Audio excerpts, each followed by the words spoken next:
Hola a todos y bienvenidos a Biografías de Ficción, ya saben, su canal de YouTube donde elegimos personajes ficticios y creamos una cronología, vida, como si hubiera existido realmente. En el segundo vídeo semanal, hacemos 2 semanales, como saben los que siguen el canal, pues en vez de una biografía ficticia hacemos una biografía real de alguien conocido y que haya sido relevante para la humanidad. Bien, hoy vamos a hacer la biografía real de Charles Dickens. Bien, antes de empezar el vídeo les voy a dar 5 segundos para que se suscriban a mi canal, porque ya saben que de esa manera me ayudan mucho para hacer nuevos vídeos. Bien, Charles John Huffam Dickens nació en Lamport, Portsmouth, Inglaterra, el 7 de febrero de 1812 y fallecía en Gads Hill Place el 9 de junio de 1870. Fue un escritor británico que creó algunos de los personajes de ficción más conocidos en el mundo y muchos lo consideran el mejor novelista de la época victoriana. Sus libros gozaron de una popularidad sin precedentes durante su vida y en el siglo XX críticos y estudiosos habían reconocido a Dickens como un genio literario. Sus novelas y cuentos todavía son muy leídos hoy y se adaptan habitualmente al teatro e incluso al cine. Charles Dickens era hijo de John Dickens, oficinista de la pagaduría de la Armada en el arsenal del puerto de Portsmouth, y de Elizabeth Barrow. En 1814 la familia se trasladó a Londres, a la Somerset House, en el número 10 de Norfolk Street. Cuando el futuro escritor tenía 5 años, la familia se mudó a Chatham, Kent. Su madre era de clase media y su padre siempre arrastraba deudas debido a su excesiva inclinación al despilfarro. Charles no recibió ninguna educación hasta la edad de 9 años, hecho que posteriormente le reprocharían sus críticos, al considerar su formación en exceso autodidacta. Con esta edad, después de acudir a una escuela en Round Lane, estudió cultura en la escuela de William Gill, un graduado en Oxford.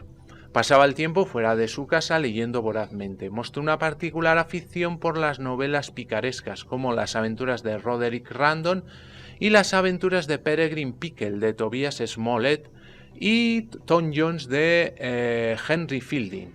Este sería su escritor favorito.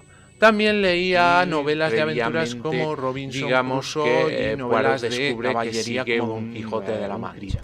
En 1823 vivía con su familia en Londres en el número 16 de Bayham Street, Camden Town, que era entonces uno de los suburbios más pobres de la ciudad.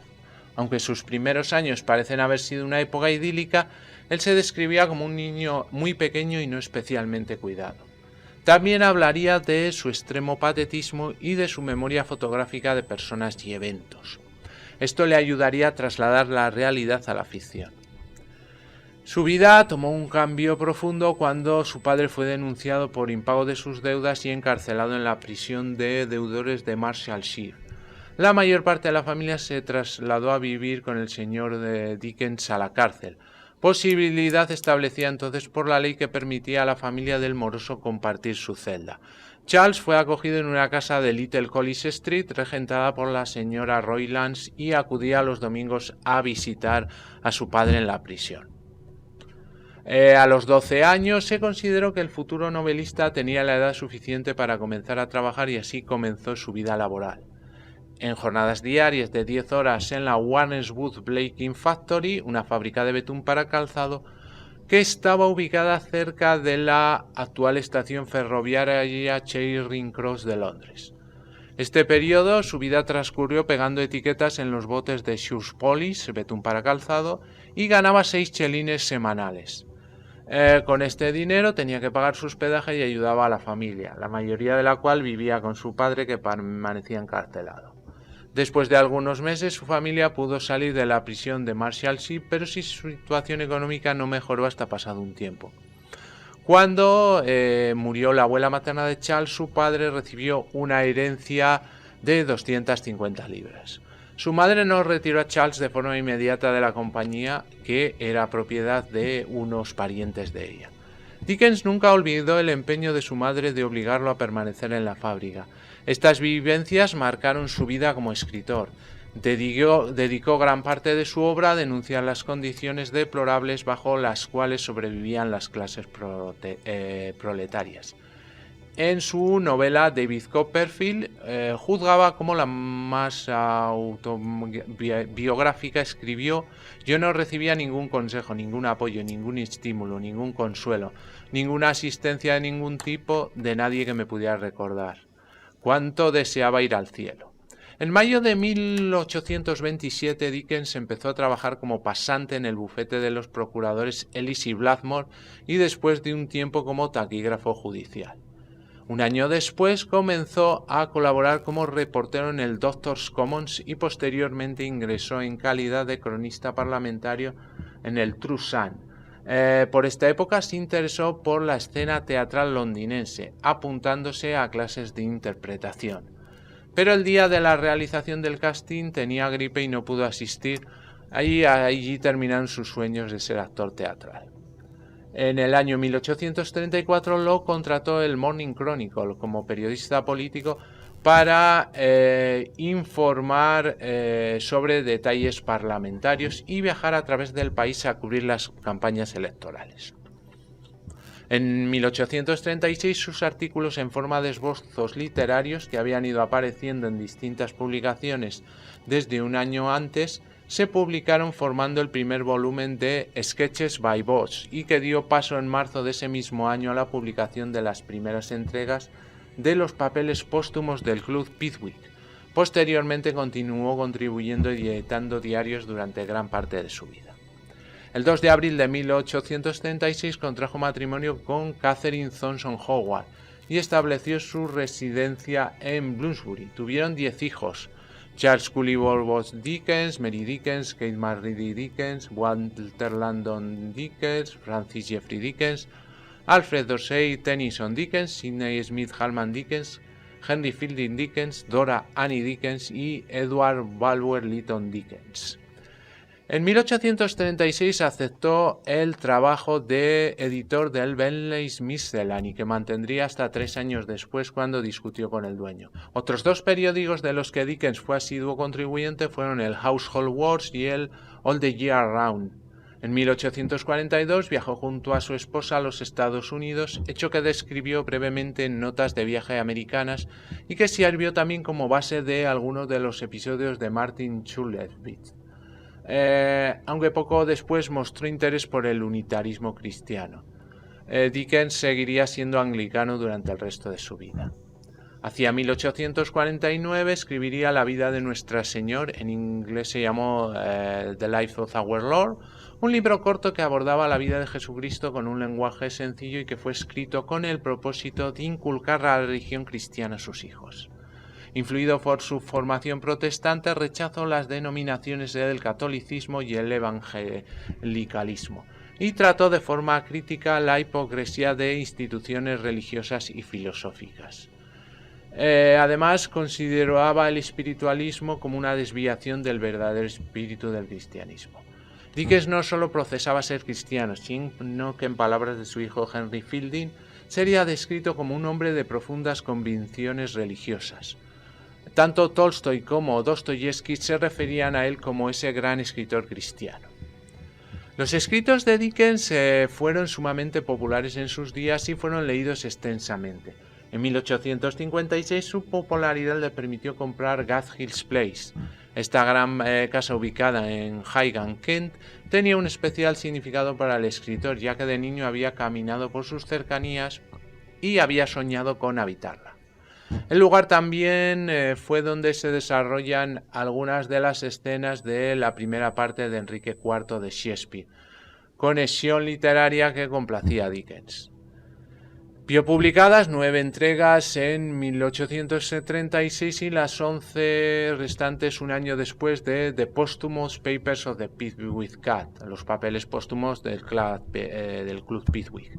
Su siguiente obra fue Oliver Twist, un relato auténticamente autobiográfico, y se publicó por entregas durante 2 meses, y esta obra siguió Nicholas Nickleby y La tienda de antigüedades, donde narra las desdichas de la pequeña Nelly, con pasajes inspirados en el reciente fallecimiento de su cuñada Mary Howard, de 17 años, a quien Dickens adoraba.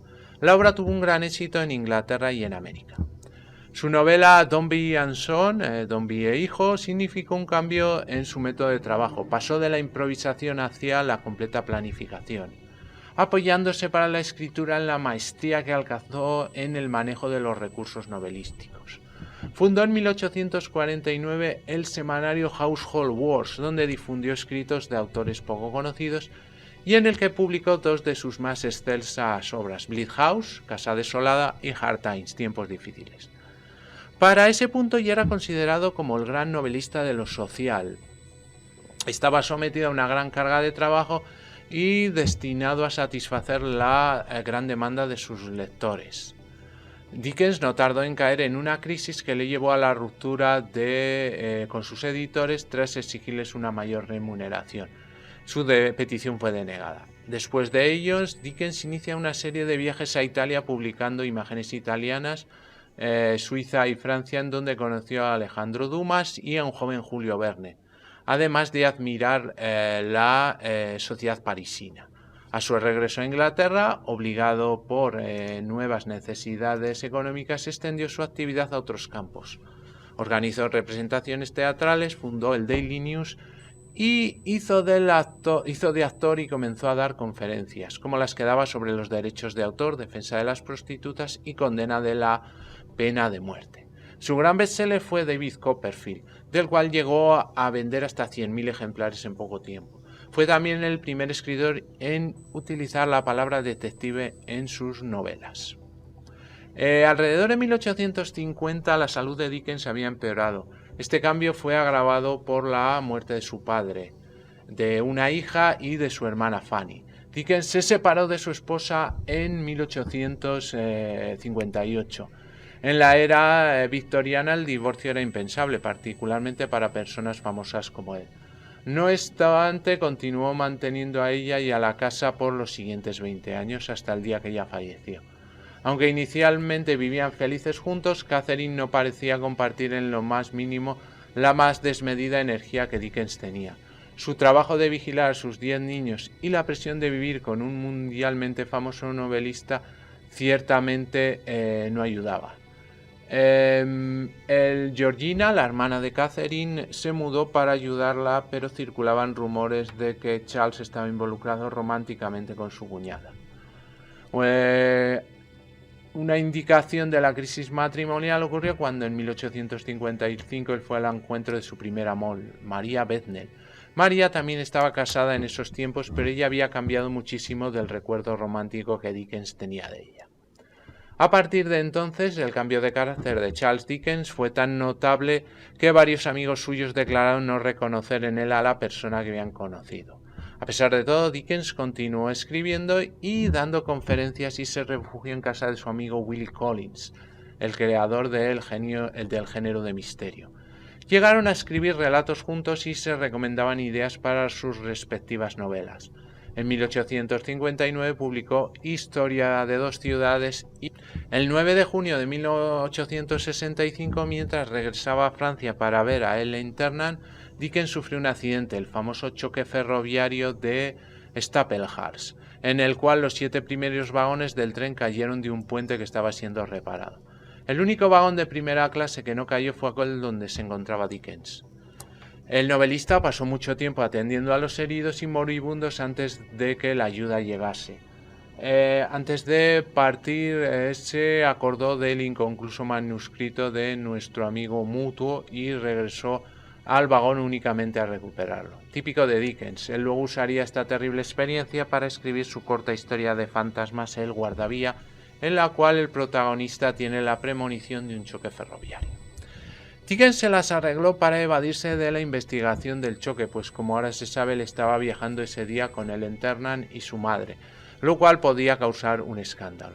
Ellen, una actriz, había sido compañera de Dickens desde que este finalizó su matrimonio. Y como él la conoció en 1857, fue probablemente la última razón para su separación. Ella continuó siendo su compañera, más bien su señora, hasta el día de su muerte.